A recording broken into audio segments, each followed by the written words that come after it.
Good morning, everybody. It is 10 a.m. and it is Tuesday, so it's time for our Tuesday weekly webinar.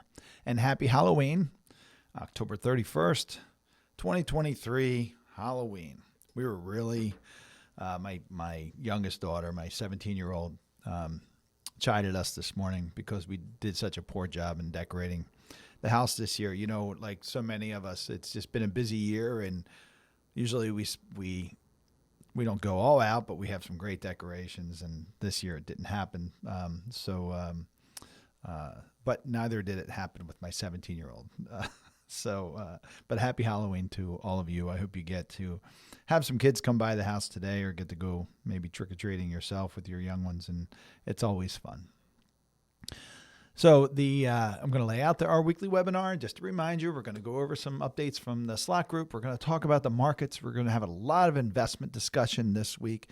The topic of this week is our investment strategies for the fourth quarter of 2023. Now, listen, this isn't just for the fourth quarter of 2023. This is also and beyond, and some changes that we made as a firm this year so far, but I wanted to kind of put a date on it. So we just named it the fourth quarter 2023. The investments can always change. But, you know, with things that are going on with the markets and interest rates and kind of a lot of uncertainty, I thought it would be good to talk about investment strategy and particularly our investment strategies here at Attleboro Wealth Management, which are different than most, at least our structure. So I want to remind you, if you're joining us for the first time, or if you haven't already for some unknown reason, subscribe to our YouTube channel so that you get notifications when these videos are posted. So we take this live broadcast and we break it up. Well, first of all, it's edited and cleaned up a bit, and we create a recording. So we take that broadcast, we create a recording, and then we send that recording out to all of you who are on our email list. And if you're not on our email list, send us an email to questions@attleborowealth.com. That's questions at attleborowealth.com, or you can go to the website at attleborowealth.com and do the drop down in education and resources. You do the drop down, you go into weekly webinar, and you can type in the information to be able to subscribe to our webinars. Or if for some reason you're not getting the emails from us and you'd like to, you can go to, again, questions@attleborowealth.com. That's questions@attleborowealth.com, and we'll get you on our email distribution list. So we send those recordings out on this email distribution list of the weekly webinar, but then we also break it down to the Financial 15. So the Financial 15 is the last 15 minutes or so of our broadcast that talks about a financial planning topic, and today's Financial 15 is investment strategies.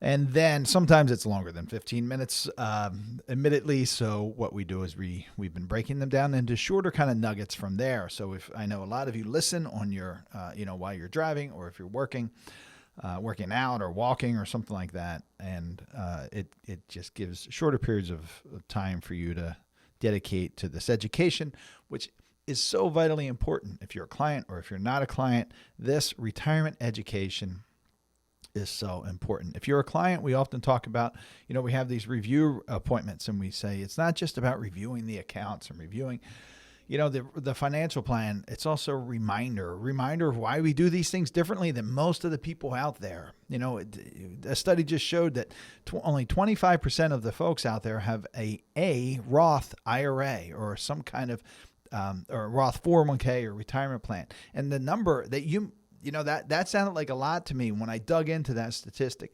That's just somebody with a Roth IRA. So the number with folks with significant amount over in a Roth IRA, I think the number was $150,000 or more, is less than 6%. So there are still a lot of folks that need this education and this reminder. And even when you go down this path of tax-efficient planning, it's so important to be reminded, hey, why do we do this? I just showed a person last week who attended our most recent Changing World of Retirement Planning class, the benefit of being tax-efficient. And in the side-by-side analyses that we do with the same assumptions across the board, which means they're not spending less, they're not taking additional risk. All they're doing is shifting where their money is. They have $2 million more projected by age 85. $2 million is a lot of folks, or a lot of money, folks, and it's the difference between letting it just fall down this suck hole of taxes and it's really taxes. So just down this suck hole of taxes, or you get to spend it yourself, or you leave it to your heirs. But anyway, so it's important to stay on top of things and to pay attention to these webinars and these events and these education opportunities.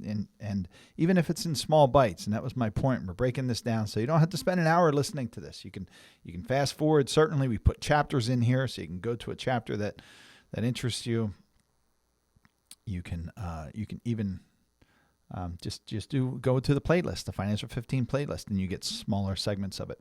So we're going to go through the Slott updates, and we're going to then talk about market updates and analyst reports, and then we're going to go through our financial planning topic, our Financial 15, which again today is our investment strategies. So you all should have received a special email with our most recent Changing World of Retirement Planning class recording. This is unusual for me to send this mass email, and if David McKnight is listening, I want to publicly thank him. So, last year we hired a company to renew our website, and this company also convinced us to do their email campaigns and follow-up programs. And honestly, it did not work out well, and we discovered that many of you who constantly receive emails didn't for about a 6 to 8 week period. So I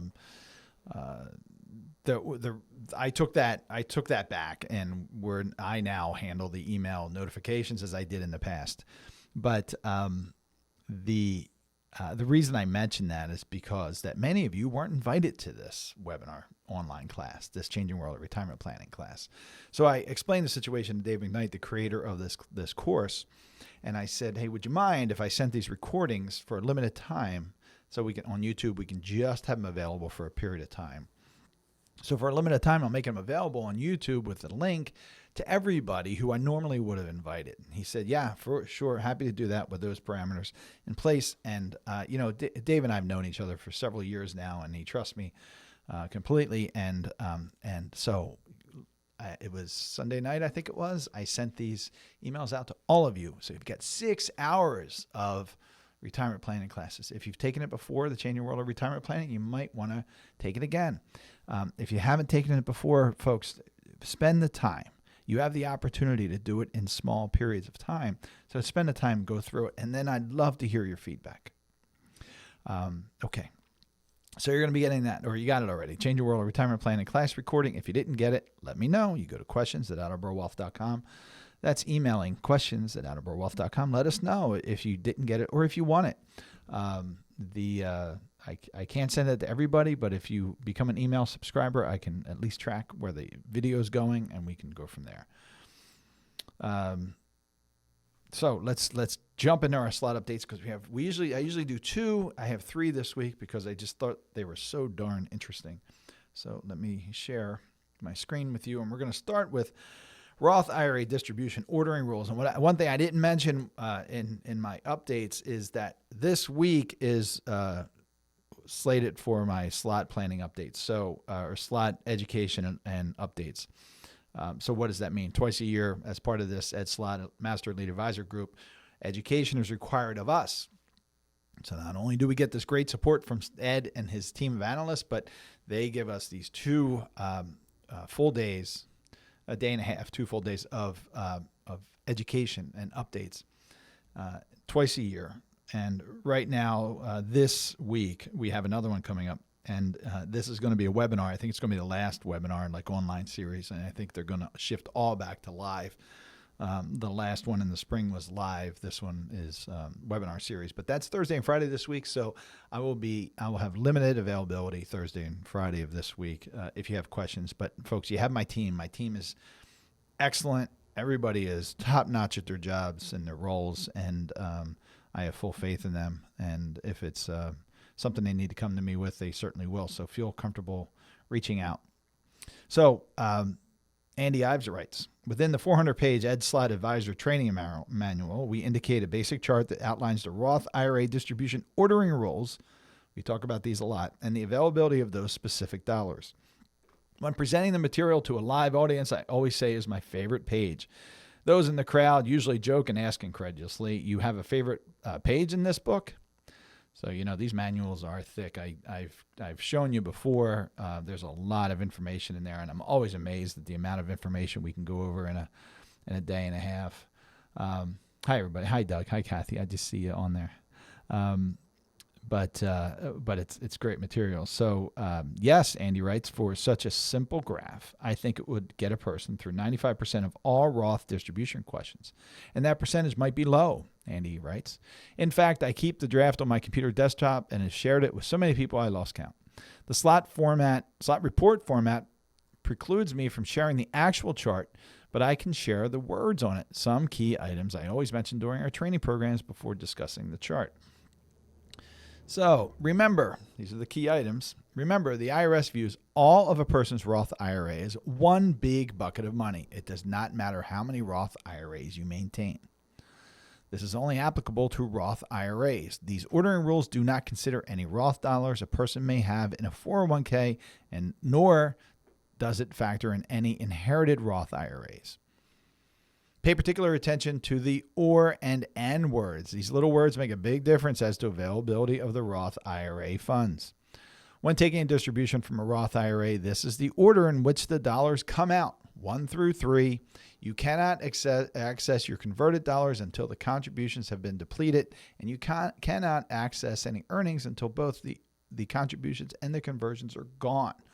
How do you keep track of that? The beauty is you don't have to. You've kept track of your contributions. You've kept track of your conversions. But once it goes into that Roth pot, the IRS has these ordering rules, and they say $1 that comes out until that's depleted are contributions. Then it's conversions, and then it's growth. This is what Andy's talking about. So keep it simple. Here's the drum roll. And now the words on my favorite chart. Roth IRA distribution ordering rules. 1, contributions. No tax, no penalty. These are after-tax dollars that you already contribute to the Roth IRA, so you can take them out. No tax, no penalty. Always be concerned about the fact, though, that you may not be able to put them back in. So if you have $100,000 worth of contributions and you say, hey, I'm going to take this $100,000 out and I'm going to use it to do whatever I want, unless, the only exception would be a 60-day rollover, and you seasoned individuals who have been listening to this know all the perils around that, involved in that process. But you cannot, in most cases, put that $100,000 back. So be careful of this, just kind of short-term use of these funds. Number 2, conversions. No tax, no penalty if distributed after 5 years or distributed after age 59 and a half. This is conversions. So remember, this is that 5-year rule. So think about what this was designed to avoid. It was designed to avoid people converting money from a traditional IRA with all the requirements, got to hold it until age 59 and a half or you pay a 10% penalty. It was designed to avoid people from converting traditional IRA money to Roth IRA money and avoiding this 10% penalty and tax. So the conversion rules say no tax, no penalty if distributed after 5 years or distributed after age 59 and a half. Earnings, no tax or penalty if distributed after 5 years and 59 and a half. So earnings, whether it's interest, whether it's growth, earnings. So you start with $100,000 in contributions, to stay with my previous example, $100,000 in conversions, and let's say you have $100,000 in growth. That's earnings. Let's say you have $90,000 in growth and 10% in $10,000 in interest. That's earnings. So that's what this earnings is. No tax or penalty if distributed after 5 years and you're over 59 and a half. So really, really simple ordering rules. I appreciate Andy laying those out. So coming into the slot report mailbags, these are questions that come in through the slot group, and I always find them interesting. Well, at least when I find them interesting, I share them with you. So here's the first question, and this person writes, I actually thought this was kind of cool. We had a client who was 80 years old and still working when he died. He did not own more than 5% of the company. So that allows this person to have the RMDs on his company plan delayed until he stops working, right? Because he doesn't own more than 5% of the company. It's a still working exception. As such, he was not taking required minimum distributions from the plan at his death.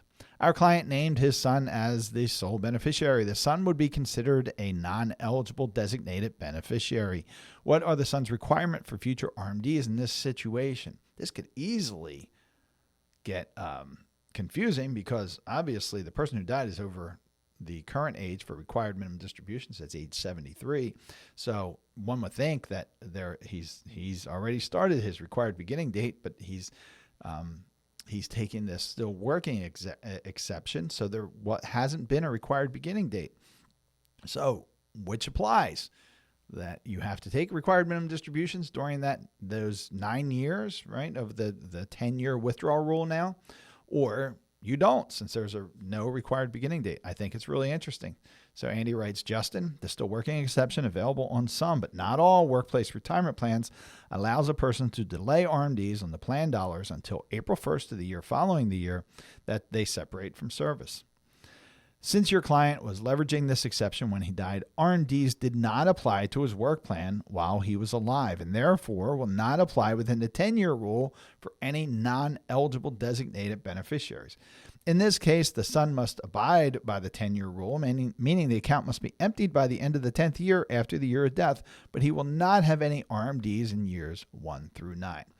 So I think that's really interesting, folks. I got to tell you, this would have been a question I would have reached out to the Slott group of analysts, maybe Andy or Sarah or Ian. I don't know who, but Sarah's my go-to person, but I really respect both of the others as well. But I would have, if somebody posed this question to me, hey, my father was 80 years old. He was not taking his required minimum distributions from his 401k plan because of the still working exception. Now I inherited this. Do I have to take RMDs during that 10-year period? I would have asked that question of the Slack group. Really interesting. But this is the kind of really great detailed information and reliable information you get from this group. So next question. I read in your book, they're talking about Ed Slott's retirement savings time-bound book. I read in your book that if I'm still working and I'm over 73, I don't have to withdraw from my 401k, but for my IRAs, I do have to take RMDs. What if I have a simple IRA at my work? Do I have to withdraw from that while still working? Thanks, Chris. The answer is Chris. The still working exception is an optional plan design feature available on many 401k plans. As mentioned in the answer above, it allows a person to delay RMDs on the plan dollars until April 1st of the year after the year they separate from service. However, the still working exception is not applicable to IRAs or simple IRAs. As such, you will have to take RMDs from your IRA and simple IRA, but can avoid RMDs on your 401k until after you retire. Okay. So the thing is, Chris's question was, I have a simple IRA at work. So IRAs don't have that ability. So I thought this was interesting. This is James Caan's estate. And they write James Caan's estate gets whacked over the same property rollover rule. Just came in last week, as you can see, and this is from Ian wrote this. So this is very nuanced, but I thought it was interesting with the reference to the Godfather. So you may not be familiar with the tax code same property rule that applies to IRA and Roth IRA to Roth IRA rollovers. The rule requires that the property received in an IRA distribution must be the same property that is rolled over. If you receive cash, you have to roll over cash. If you receive stock, you have to roll over that stock. There is an exception for plan to IRA rollovers where it is okay to receive property from the plan, cash in the property, and then roll over the cash. Violating the same property rule results in an IRA distribution becoming ineligible for rollover and therefore taxable. And that can be huge. The same property rule has also been the poor stepchild of rollover rules, never receiving as much attention as the 60-day rollover rule or the once per year rule. But it took front and center in a recent tax court case involving James Caan, the actor most famous for playing Sonny Corleone in The Godfather. Before his death in 2022, Khan owned 2 traditional IRAs and invested part of one in a partnership interest in a hedge fund. The custodian, so not outrageously crazy. We're not talking about a really obscure investment. We're just talking about a hedge fund. The custodian of the IRAs was UBS. Again, not a small organization. UBS is a huge global investment firm. Custodians are required to provide year-end valuations of alternative IRA assets, such as hedge funds. In 2015, despite numerous attempts, UBS could not get the hedge fund to provide it with a 2014 year-end valuation. So UBS resigned as the custodian and made a distribution of the hedge fund interest to Khan. On the 1099-R, UBS reported a distribution of about $1.9 million using the 2013 year-end valuation. When he filed his 2015 federal income tax return, Khan disclosed the distribution but reported it as non-taxable. In early 2017, Khan had the hedge fund liquidate his interest and then rolled over the cash proceeds to a new IRA. The IRS subsequently notified Khan that the 2015 distribution of his hedge fund interest was taxable because his rollover was invalid and said he owed about $780,000 in unpaid taxes. He was also hit with a $155,000 accuracy-related penalty for understating his taxes. Khan asked the IRS to waive his failure to complete the rollover within 60 days, which under the tax code, the IRS has the authority to do, but the IRS refused. It said that even if it gave Khan a waiver of the 60-day deadline, the distribution was still ineligible for rollover because of the same property rule. He received a hedge fund interest and rolled over cash.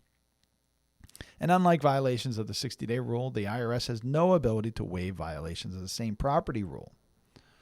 Khan appealed the IRS's action to the federal tax court, and he actually, his estate lost. The court said the IRS had acted properly. So, show some respect to the same property rule. It's a mistake that can't be fixed, not even by the Corleone family. Very interesting, I thought. So, in this case, James Khan received an interest in a hedge fund, liquidated it, and then tried to roll that cash over to the IRA. And because it's not the same type of property, the IRS disallowed it. I thought that was interesting. Hope you did too. Okay, now let's talk about the markets. So, looking back at last week, we're going to start with some just general information. So we got a report of the gross domestic product. So in the third quarter, the GDP grew at 4.9% annualized rate, up from 2.1% in the previous quarter. There's been some discussion that this might get restated, but even if it does, I don't think it's going to be that dramatic of a change. So up from 2.1% in the previous quarter and the fastest pace of growth since late 2021. Consumer spending grew at an annual rate of 4.4% in the third quarter, above the 0.8% growth rate seen in the second quarter. So a huge move in gross domestic product. So what do we think about that? A much stronger rate of growth than most expected at the beginning of the quarter and likely to cause at least some Fed members. This is important. We've got Fed meetings coming up this week. We have the PCE index coming up, and there's a lot of conversation about, is the Fed going to hold? Are they going to nobody really thinks they're going to start decreasing rates at this point. Maybe I even think that the conversation about the first quarter of 2024 is probably unlikely. Maybe the back half of 2024 we start seeing real conversation about rate decrease. But what we're hoping for right now is just a hold, because if the Fed increases rates, and there might be some good reason to do that, if the Fed continues to increase rates, then the market's going to have some real problems. So a much stronger rate of growth than most expected at the beginning of the quarter and likely to cause at least some Fed members to keep further rate hikes on the table. We don't believe this growth can continue, with higher rates having a greater impact as time goes on and consumers feel more strain. But for goodness sakes, when is that going to start happening? So I talked about the PCE index, the personal consumption expenditures.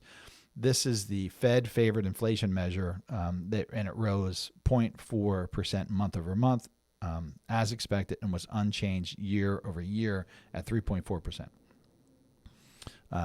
The slowest rise since core PCE rose 0.3% month over month, and that was the slowest rise since May 2021, and it's down from August. Inflation remains elevated but hasn't accelerated despite the rapid growth seen in the third quarter. The Fed will remain paused at their next meeting. This is the general thought we have, that they're going to hold, that's Wednesday, tomorrow. They start the 2-day meeting. The Fed will remain paused at their next meeting, that this report can be cited, and this report can be cited as a reason to both pause and to keep the potential for future rate hikes on the table. So what we're saying is that we think they're going to hold tomorrow, very, very clear, or this week. But, we've got to be open to the idea that the Fed could continue to increase rates into next year. And then Wednesday, we get the FOMC rate decision. The central bank is highly likely to leave rates unchanged, but leave the door open for potential further hikes. As I just said, there is no dot plot. So the dot plot tells us where the Fed chairman are what they're thinking at this meeting. So the chairman's press release will be the highlight. Friday, we get the labor report, with the Fed likely pointing again to the tight labor market as a risk to the fight on inflation. This reading will gather some considerable attention, so everybody's going to be paying attention to the labor report. And then Friday, we also get ISM services. So what are ISM services? That's the Institute of Supply Management. It's a I pulled up the definition for you so I can read it to you so you know what we're talking about. The ISM is a non-manufacturing index and an economic index based on surveys of more than 400 non-manufacturing or service firms, purchasing and supply executives. So after a significant third quarter growth rating, investors will be looking for signs of an economic slowdown. And that's really what we're looking for. We want to see, I'm going to talk a little bit later about some indicators of the real estate market slowing down. But we need to see some economic slowdown to give the Fed some comfort that their raising of interest rates is working. We're going to go over the stocks last week, but I'll just read this market recap. Stocks moved solidly lower on the week, with the NASDAQ entering correction territory, and that's down 10% or more. Earnings that have been good but not great among some of the tech heavyweights appear to be the catalyst to the selling. Expectations for these mega companies were elevated, and investors may be coming to the realization that outsized growth may be destined to slow as higher interest rates take effect. Corrections are normal and healthy and help to wash out some of the more speculative money, setting up for a better environment for long-term investors. We're going to talk about investment placement during our last 15 minutes or so. This was interesting. This was picked up. I'm going to share this chart with you. So when I was reading some articles yesterday, one of the items that came up was as kind of an indicator of a troubled economy was the share of borrowers who are 60 days plus late on their car payments. So that's one of the first things that you start to see slip in troubled economic times. So you'll see here, and you can see my pointer. Where's trying to find my mouse. Okay, there she is. All right, so you see here, we're right here, September 2023, and it's 6.1%. And that's one of the it's the highest we've seen since, 1997? So that's, I don't want to say it's good news, but that's kind of what we want to start to see to start dampen these Fed hikes. So I thought that was interesting, and I wanted to share that with you. All right, a couple headlines here. So CNN wrote the five reasons the economy grew so much last quarter despite the Fed's efforts. And the first was, a lot of people are protected from the pain interest rate hikes carry. So a lot of us refinanced our mortgages, did things like that while interest rates were low, and we're not feeling the pain. Now, there's a lot of folks out there, and I talk to these clients and folks all the time, and they have these home equity lines of credit or home equity loan that have suddenly gotten very, very expensive. Now they either have to pay this off or refinance it. So what does pay it off typically mean? Well, they have to take money out of savings or liquidate their stock holdings. A lot of volatility in the stock market. So you think about investor behavior. If you're saying, okay, well, wait a minute. Stocks have been really choppy over the past, we've erased the gains that we've had in the Dow Jones Industrial Average so far this year. We hit negative at the end of the week last week for the year. it might be some time to take some money off the table and pay off this loan that's now costing me 7, 8, maybe 9%, or take money out of my savings. So that's that. While many people have locked in their traditional mortgage rates, there are still these home equity lines of credit and home equity loans that can have fluctuating rates. So, but a lot of people are protected from the pain interest rates carry. Households are in relatively good shape financially. I think that can be, or maybe there's a feeling of being in good shape financially. Productivity gains. Workers are becoming more productive. They CNN reported. The Fed may not have done enough, they said. The Fed, the fact that the economy is so strong in the face of so many rate hikes could be a sign that the Fed hasn't done enough to take the heat off the economy, said one person. And the last item was CNN writes, or is it simply too good to be true? Fortune wrote, U.S. consumers are walking towards a cliff and the jobs market is beginning to fray at the edges. They had a market strategist talk about the fact that, these the higher consumer spending and confidence that we've been seeing among all of these rate hikes is just ready to come off a cliff. Now, I got to tell you, that's kind of what my expectation, what my concern is that we're going to see this fall very, very quickly. Yahoo reported, and I just that was car payments. The housing market is so Yahoo Finance reports the housing market is headed back to a 1980 style recession, Wells Fargo says, and it's all because of higher for longer mortgage rates.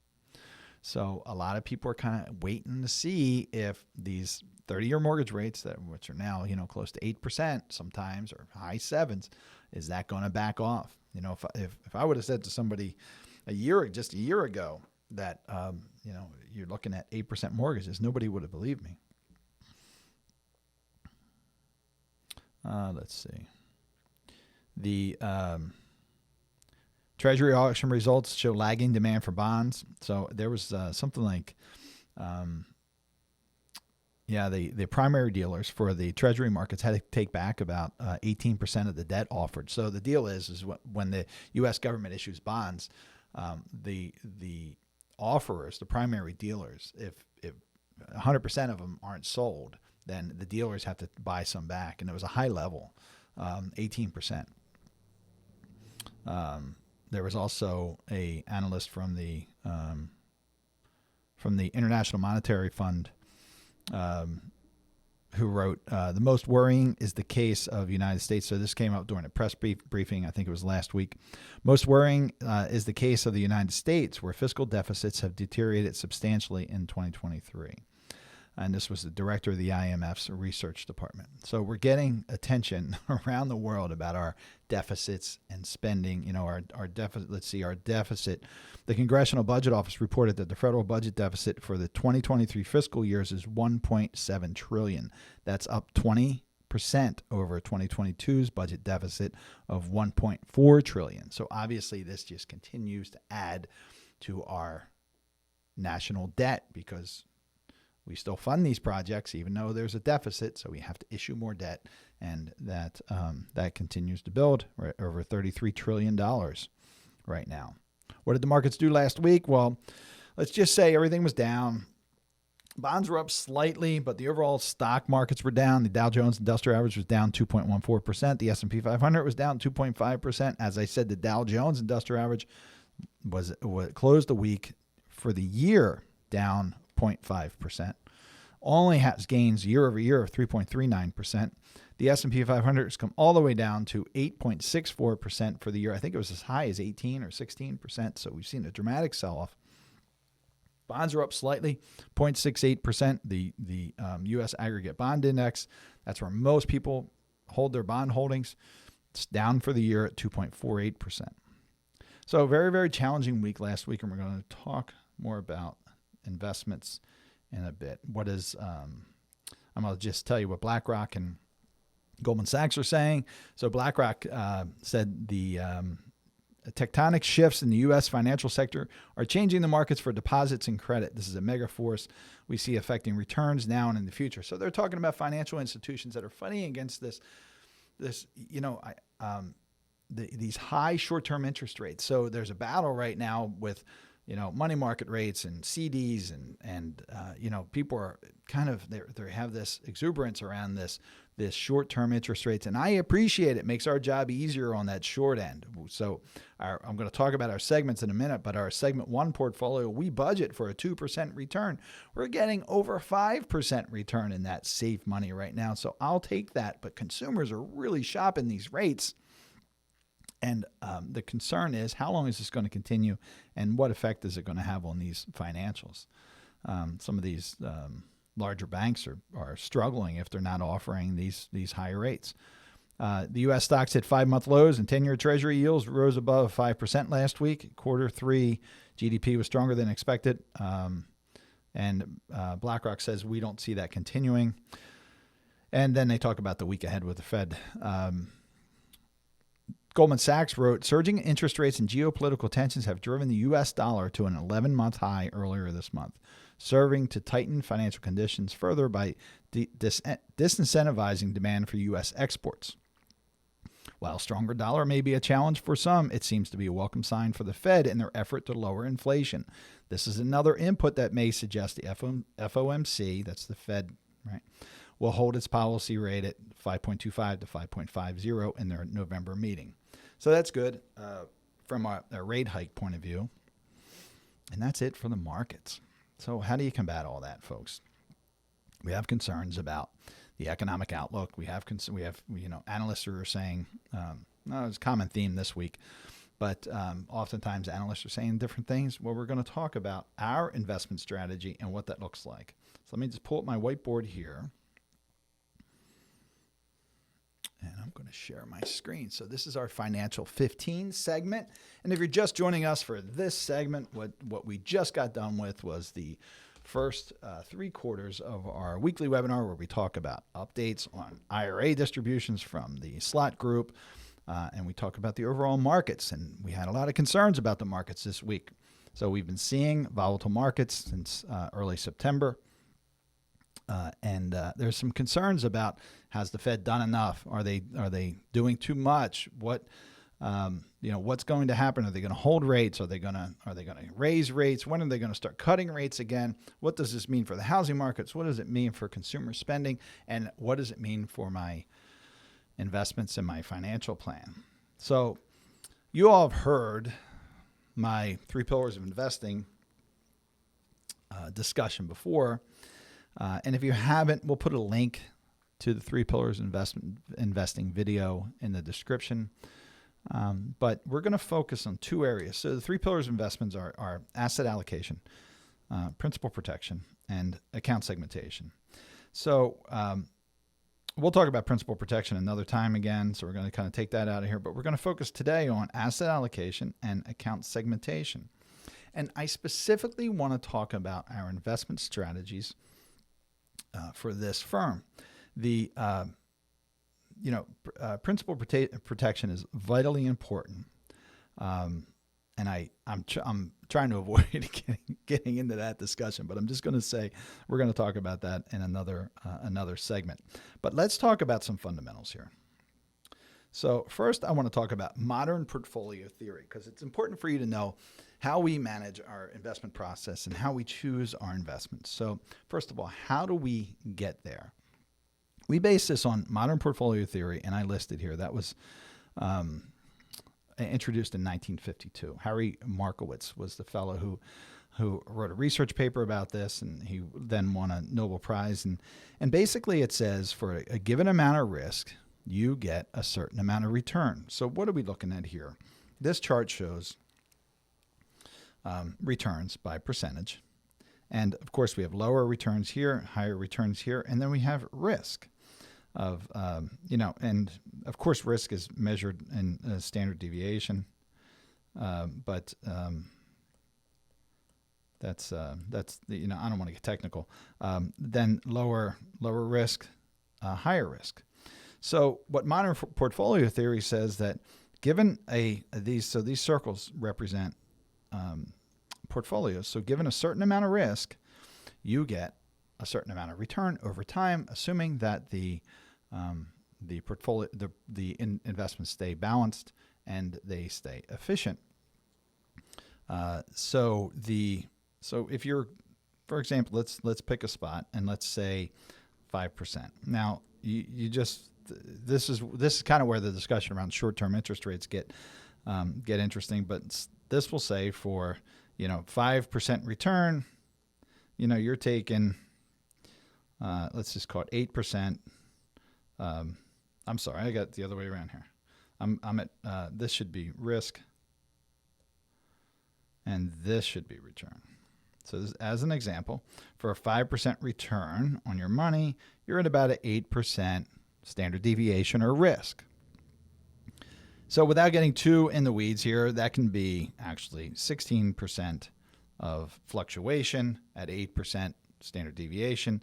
But that's how that works, right? A certain amount of risk for a certain amount of return. So you develop portfolios given the amount of return you want for the amount of risk that you're willing to take to get that return.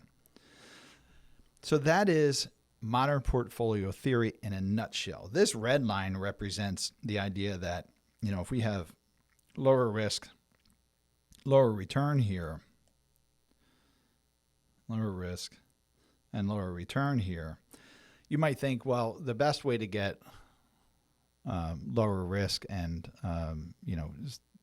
handle this certain amount of return would be 100% bonds. And today that's true. But actually with modern portfolio theory, what determines is this efficient frontier. And that's kind of what this red line represents. And this dot plot on the red line is actually an 80-20 portfolio. So 80% bonds and 20% stock. So what that shows is that actually helps lower risk and increase returns from a 100% bond portfolio. So, or in this example, if I'm just following the same dot, it's the same amount of risk with higher return. So these are the things that we use to evaluate where your portfolios, or how to develop the portfolios along this capital market assumption line. This is called. So if we have a calculation of how much growth that we should receive given that amount of risk, we can lay these portfolios on this line and balance them with that. I hope that makes sense. Now the question is, how do you build these portfolios? Well, we follow strategic asset allocation. So basically there are many different types of portfolio structure theories. Two really popular and most used are strategic and tactical asset allocation. So where are these? These definitions are from Vanguard. Oh, I'm sorry. Now let me tell you what, I didn't read this to you. I had this definition here for you that I found for modern portfolio theory that might sum it up better than what I just told you there. So modern portfolio theory, and this is from Investopedia, is a practical method for selecting investments in order to maximize their overall returns within an acceptable level of risk. So a practical method for selecting investments in order to maximize their overall return within an acceptable level of risk. So yeah, that's a good definition. I just showed you kind of how it's done in a broad idea of this modern portfolio theory, capital market assumptions, and this efficient frontier. So we identify the portfolios again on this line. Now, how do we choose how we allocate those? So strategic asset allocation and tactical asset allocation are different methods to maintain a multi-asset portfolio. Strategic asset allocation involves setting target allocations across various asset classes and rebalancing the multi-asset portfolio regularly to stay close to the assigned allocation through all market conditions. So you don't overweight or underweight positions. We say, okay, we want to have 25% in international companies. Given the portfolio, say this portfolio here has 25%, as an example, 25% of international companies. You maintain that holding through all market conditions and keep it rebalanced. So what does rebalance mean? When 25% goes to 20, or that would be too tight, 30%, we rebalance that and bring it back down to 25%.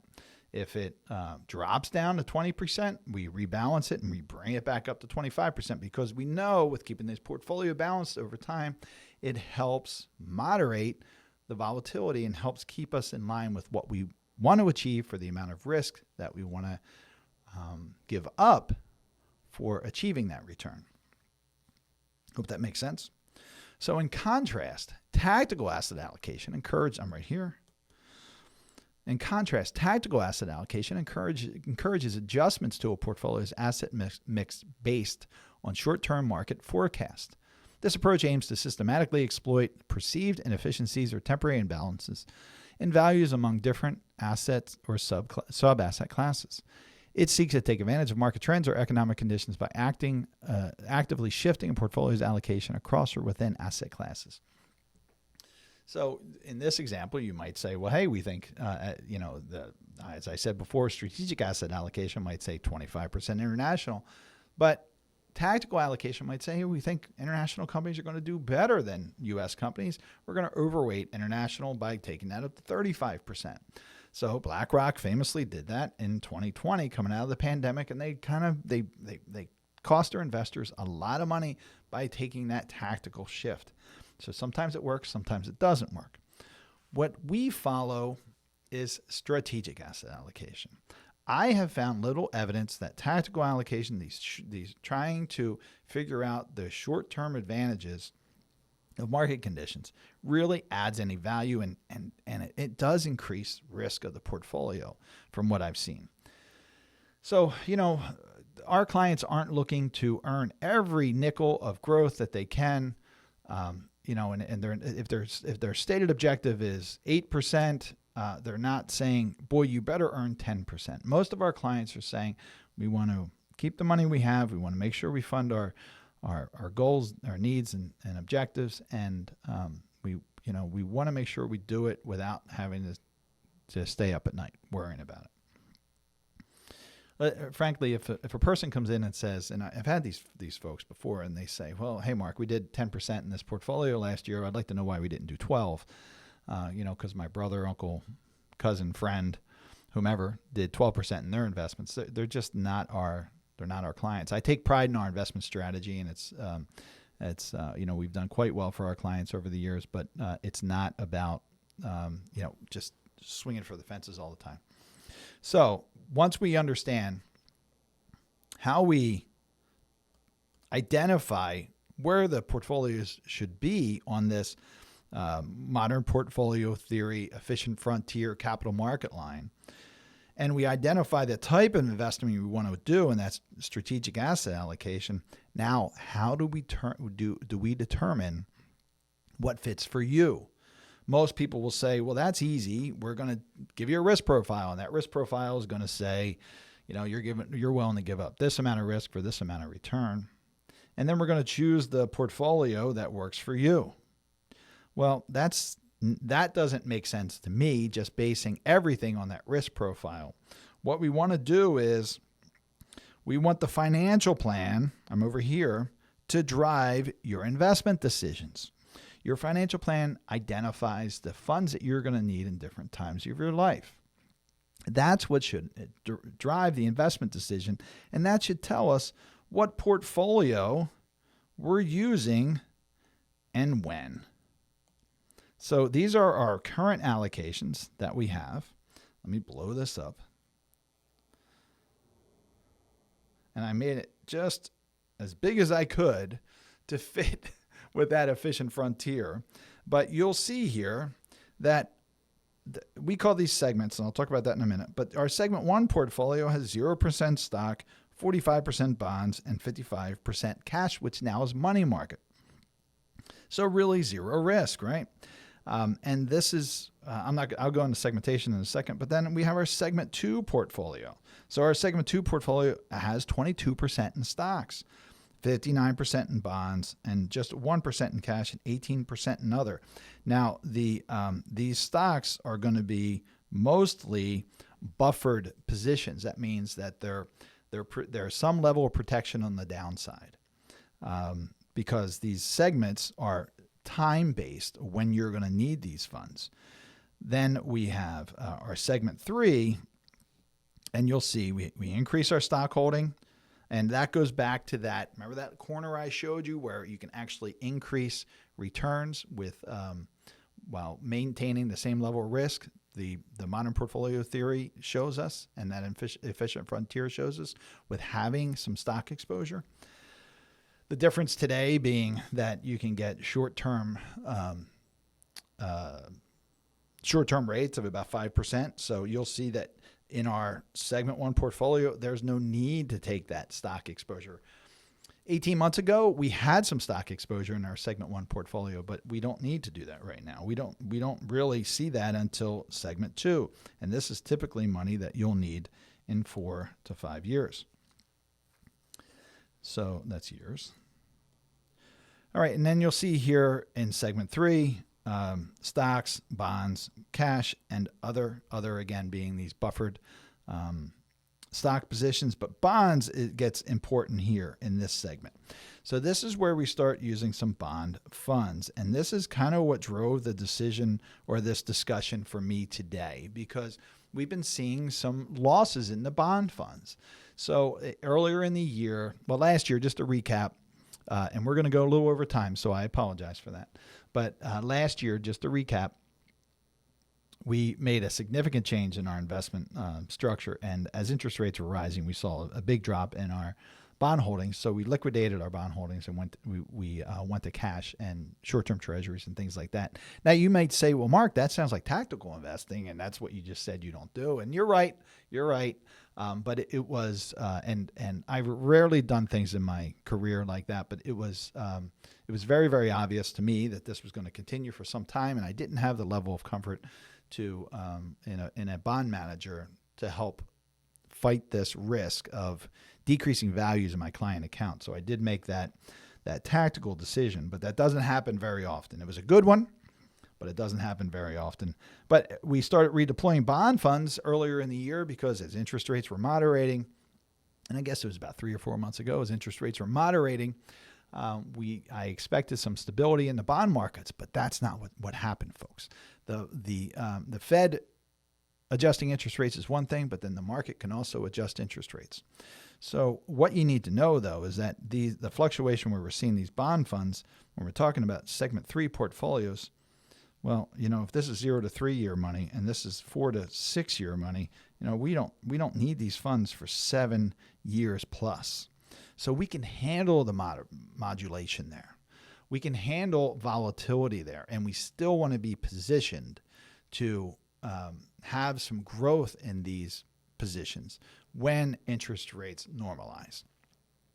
So I wouldn't worry much when you open up your statements, and you should open your statements, and you see fluctuation or losses in your bond funds. I'm speaking specifically to clients now. Now, if you're not a client and you have bond positions that you're seeing volatility in, that's a completely different story, and I don't know the answer to that. I'm confident in the bond holdings that we have. I'm not going to discuss the individual holdings because that can be seen as a recommendation if you're not a client, so we're not going there. I'm just telling client specific. I'm looking at you, my clients, now. If you're concerned about this volatility in your bond funds, remember that it's positioned in 7-year plus positions, holdings. And then we go from here. Our segment 4, as you'll see, has 75% in stocks, 19% in bonds, and just 1% in cash and 5% in other. So you'll see how it gets more aggressive as you go out. Segment 5 here, and we typically only have 5 segments. We have some filler portfolios. We have an 80-20 portfolio. We have a 70-30 portfolio where we need to fill in things. But here we have 85% stock. We have 9% bonds, we have 1% in cash, and we have 5% in other. And then this is typically our legacy longevity portfolio, and let's just call this 100% stock. Currently, they're 100% in ETFs, exchange-traded funds.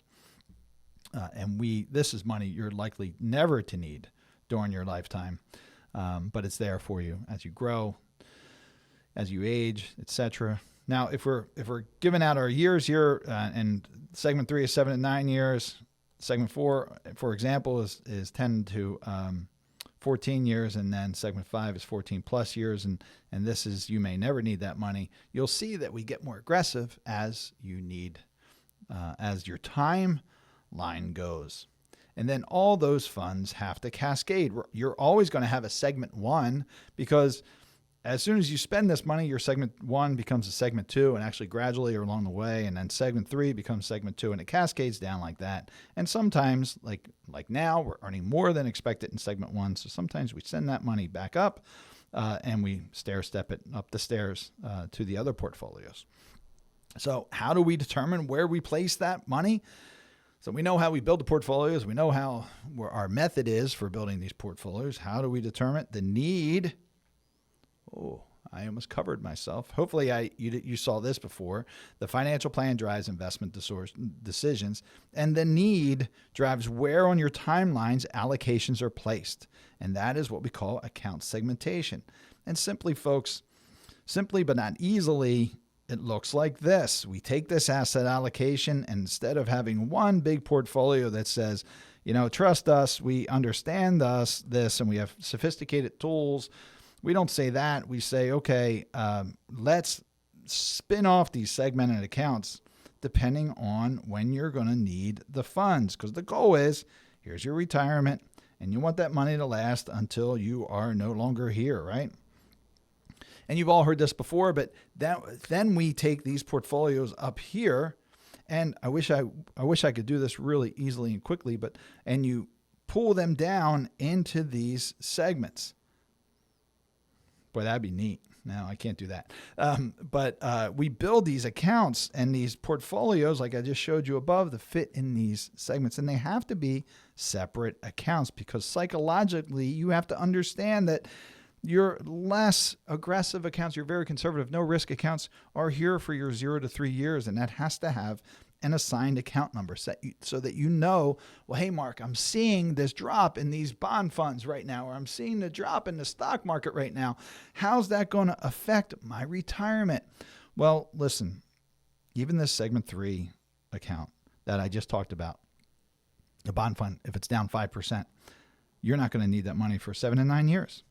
Is that going to keep you up at night? It shouldn't. It shouldn't. And this should give you some comfort that we have a method in place for the selection of our funds, for the placement of our funds. The theory is sound. It's been tested. It's funny. Modern portfolio theory came out in 1952. Some people argue that's not too modern, but boy, it's tested the test of time. It stood the test of time.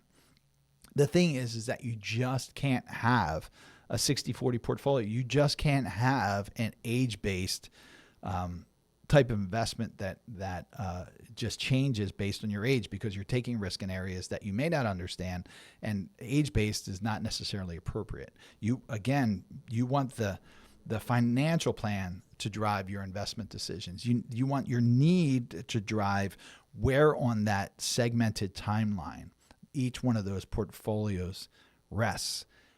I say rest because they're going to move. They're going to change over your lifetime. So that's the investment strategy certainly for this quarter, but on the whole. So we evaluate these holdings. We evaluate them on a regular basis. We have an investment committee meeting twice a week. We're not capricious in our investment choices and changes, but you've seen us change. So just most recently, we did a change with an exchange traded fund that I was on my watch list for a while, and then I was going to change it in 2020, and it did really well for us in 2020 and did really well for us in 2021 and 2022. But we just changed it out for a different fund, and there's some reasons for that. But we're looking forward and not necessarily looking back. We look back to do some back testing and things like that, but we have to be looking forward for our investment choices. So I hope that was helpful. If you have questions, you can contact me at questions@attleborowealth.com. That's questions@attleborowealth.com. Obviously, that's a really big topic to squeeze into.